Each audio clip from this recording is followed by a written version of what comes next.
Well, I don't know how much we've talked about it, but this year, this new year, is year A in the Common Lectionary for Christians around the world. We read this year predominantly from the book, the Gospel of Matthew. And in years B and C, we read Mark in B and Luke in year C.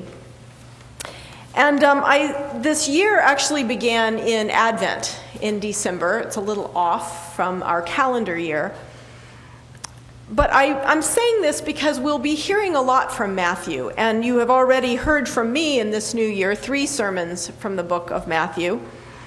And in a couple of them I talked about how important it was for Matthew to present Jesus to the world as a kind of a new Moses, a new lawgiver. And that's why we read both of these stories today, so that we could be reminded of what importance mountaintop experiences have been for people of faith throughout the generations. You may even know that across many cultures, other religions other than ours, going to the mountaintop is considered a place where perhaps the veil between this world and the world of spirit is thinnest, where we can experience the presence of God. So today in the church year is also known as Transfiguration Sunday, as we read these texts about the transformation of Jesus. But it is much about the transformation of the disciples, as it was about Jesus.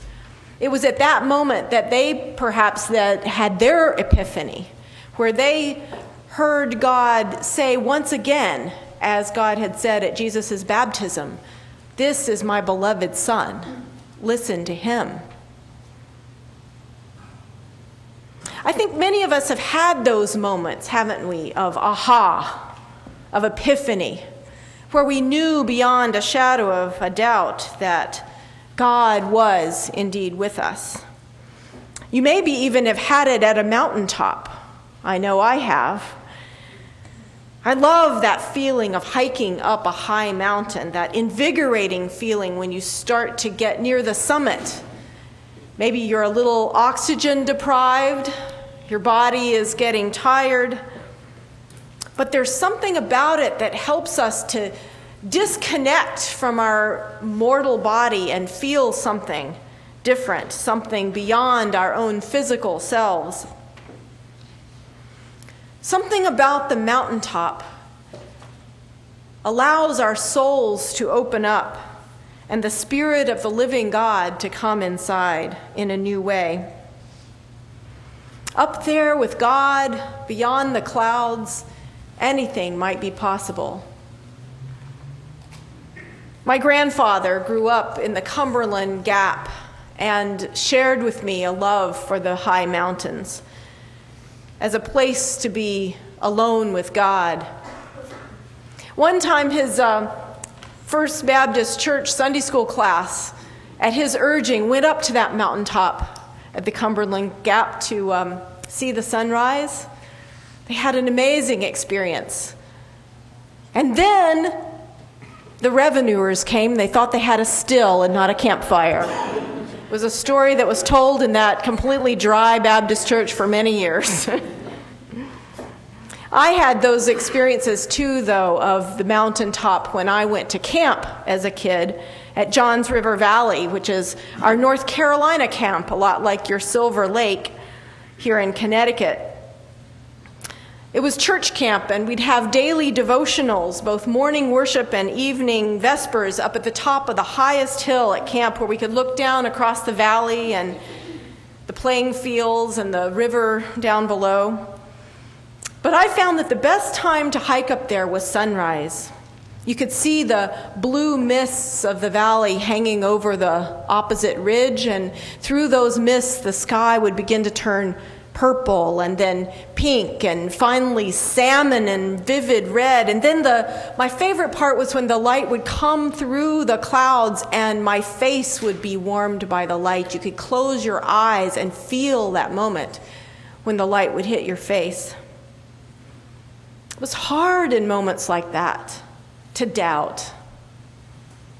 God was there. So I always hated to have to go home from camp back to ordinary life and school, because worship at camp would literally take me up to the mountaintop, and we would sing songs that we could hear our voices echo all the way across the valley, and nobody could doubt that God heard our songs too.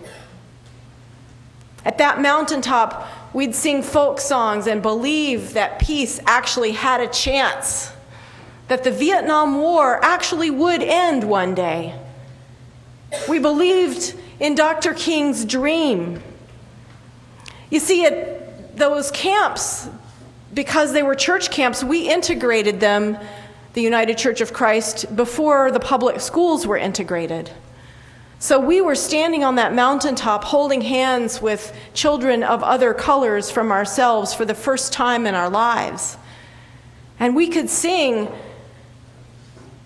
we could proclaim the kingdom of God with our singing, and actually believe, deep in our hearts, actually believe that one day we would overcome.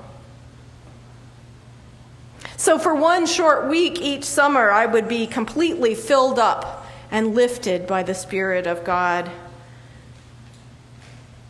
I would be transformed, and I could believe again. But back home, mountaintop experiences like the one I had at camp didn't happen very often. In my high school, we had violence when the schools were integrated.